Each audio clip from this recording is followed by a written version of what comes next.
This is it. Yes. No, that's right. So, do you know how many transgender Americans have been mass shooters over the last 10 years? Too many. It's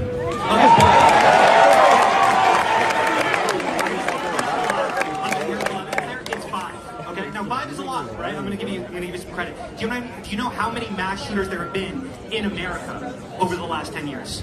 Counting or not counting gang violence? Great. I can't stand the word empathy. Actually, I think empathy is a made-up New Age term that does a lot of damage. But you will never live in a society when you have an armed citizenry and you won't have a single gun death. That is nonsense. It's drivel. But I think it's worth it. I think it's worth to have a cost of, unfortunately, some gun deaths every single year, so that we can have the Second Amendment to protect our other God-given rights. Here's something that Charlie had regularly argued, and hard disagree on this one, man. But quote, I think it's worth it to have a cost of, unfortunately, some gun deaths every single year, so we can have the Second Amendment to protect our other God-given rights. That is a prudent deal. It is rational. So, hey, some gun deaths every year are worth it for Second Amendment rights. It's like, well, I mean, now you're one of those people. What you trying to say? I don't think the place exists. What? Because it doesn't. It's called Judea and Samaria. It's not called Palestine. You don't believe that Palestine have the right to exist? No, everyone has a right to exist. Show me where it is. It's a non-existent place. Okay, yeah, I don't think we're gonna. That's why agree we're on on that. different planets, right? So, here, in closing with this, I find it very hard to sympathize at all with a group that decided to attack another civilian force of babies and girls and go to a concert and keep them as hostages and then play the victim. Instead of playing the victim, they never should have attacked Israel in the first place. October 7th? You talking about October 7th? Of course I am. But it didn't happen. I'm not willing to go so far that saying that Netanyahu knew or there was intelligence here. But I think some questions need to be asked. Was there a stand down order? Was there a stand down order? 6 hours? I don't believe it. Israel's the size of New Jersey. When I took a helicopter ride from Jerusalem to the Gaza border, it's 45 minutes. Wow. 6 hours. They're live streaming the killing of Jews. Did somebody in the government say stand down? That is a legitimate, non-conspiracy question. The spiritual battle is coming to the West, and the enemies are wokeism or Marxism combining with Islamism to go after what we call the American way of life. And the American way of life is very simple. I want to be able to get married, buy a home, have kids, allow them to ride their bike till the sun goes down, send them to a good school, have a low-crime neighborhood, not to have my kid be taught the lesbian, gay, transgender garbage in their school, while also not having them have to hear the Muslim call to prayer 5 times a day. That's important. We want the American way of life, which is, by the way, Christendom. Christians, our sacrifice, our toil, our vision, the outgrowth of the scriptures gave us Western civilization. And this is where I think is a great rallying cry. Doesn't matter if you're Hispanic, doesn't matter if you're Asian, doesn't matter if you're black or white. Everybody, if you are Christian and Jesus Christ is your Lord and Savior, these two threats are combining forces to come after us, and it's time that the church stands and rises up against it. Joy Reid and Michelle Obama and Sheila Jackson Lee and Ketanji Brown Jackson were affirmative action picks, we would have been called the racist. But now they're coming out and they're saying it for us. They're coming out and they're saying, I'm only here because of affirmative action. Yeah, we know. You do not have the brain processing power to otherwise be taken really seriously. You had to go steal a white person's slot to go be taken somewhat seriously. Play cut 52. But I rise today as a clear recipient of affirmative action, and particularly in higher education. I may have been admitted on affirmative action, both in terms of being a woman and a woman of color, but I can declare that I did not graduate on affirmative action. This is my personal story. I hear because of action affirmative. She can't even say that. We know. It's very obvious to us that you were not smart enough to be able to get in on your own. I couldn't make it on my own, so I needed to take opportunities from someone more deserving. You know, this is how arrogant Joy Reid and Ketanji Brown Jackson and Michelle Obama and Sheila Jackson Lee are. They're so narcissistic, they think this is persuasive. They think we're like, oh, of course, that's why we need affirmative action, because you have impressed us with your brilliance. Of course. Oh no, imagine the world without Joy Reid. Imagine the world without Sheila Jackson Lee or Michelle Obama or Ketanji Brown Jackson. They think this is persuasive. They think as they kind of now reveal that I'm only here because of anti-white, anti-Asian forced discrimination policies.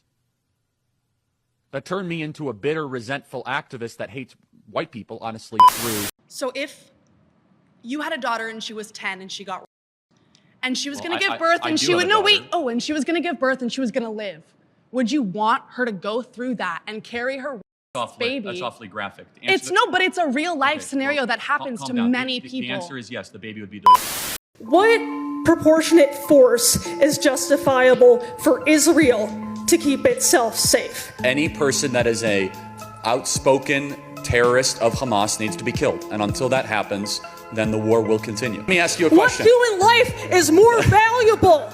Let me ask you a question. An Israeli or a Palestinian? If it's true, and Israel only wanted to kill as many Gazans as possible, why don't they just carpet bomb Rafah? They are blocking civilian No. Answer the question. If it was just about killing, if it was just... They are blocking humanitarian aid, and the people there are starving, Charlie. They're actually letting U.S. aid in. The U.S. funding genocide against innocent people. It is a theater of war. It is a genocide. Let me tell you why. Give me the facts, Charlie. Give me the facts. I have had enough of this Israel hatred.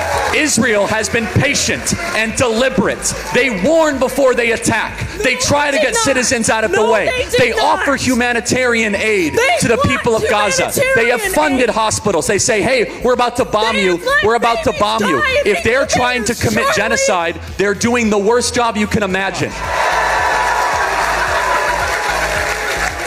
Next question, please. Thank you. Thank you. Next question.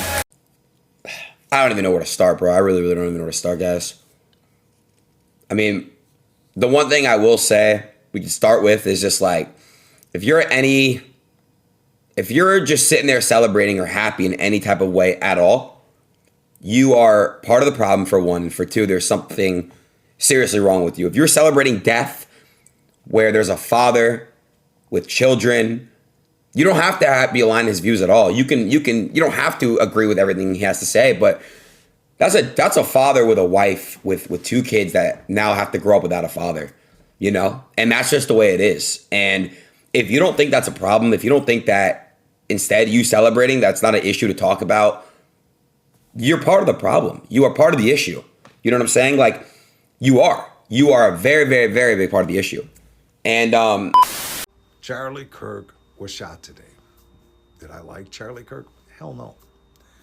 Let's be honest. Charlie Kirk was a horrible human being, destructive, anti-democracy, a bigot, and a grifter.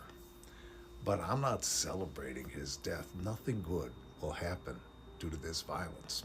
Charlie Kirk made his considerable living by promoting hate. That's what he did, promoted hate. But he did so with his mouth, not with a gun. My view is, you don't shoot at someone unless they're using a gun or about to use a gun. That wasn't Charlie Kirk. Charlie Kirk was enthusiastically pro-gun. This country owns nearly half of all civilian guns in the world. 4% of the population, 46% of all guns. And because of it, it's an extremely violent country. I've known 4 people who've been shot and killed, one in a mass shooting I was shot at when I was 5 years old. This is nothing new. We don't know who the assassin was. He could be left-wing. He could be right-wing. He could just be woo-woo-woo without motivation. All we know is he was skilled, shot at Kirk from a distance of about 100 yards, and so far has gotten away. I hope he's quickly caught. There have been shootings like this in the past. Because this is an inherently violent country, there will be politically motivated shootings like this in the future. My fear right now is that there will be violent retribution. I hope it's mild. I pray that that retribution is not egged on by our... Jewish communities have been pushing the exact kind of hatred against whites that they claim to want people to stop using against them. Now, I don't like generalizations. Not every Jewish person believes that.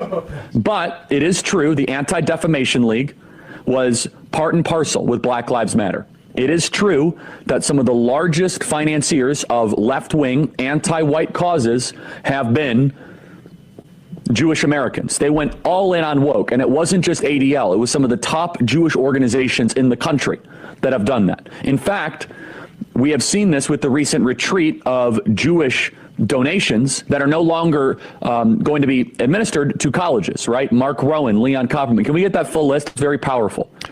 The part of the, so that's totally true. And by the way, Tucker Carlson reinforces this. So I'm going to kind of, it was quite a day on the internet. Tucker Carlson was interviewing Candace Owens. We have Candace Owens coming up next hour. And Tucker Carlson mentions that Jewish Americans have primarily been financing cultural Marxist ideas. We said this, by the way, last week, and people came after us. We were on top of it. We actually said it in a different way. We said, I'm glad that Jewish Americans are reconsidering their financing of cultural Marxism. And people misunderstood it intentionally and slandered us as being anti-Semites. But listen to this. Tucker Carlson is completely correct by saying this, that the philosophical foundation of anti-whiteness has been largely financed by Jewish donors in the country.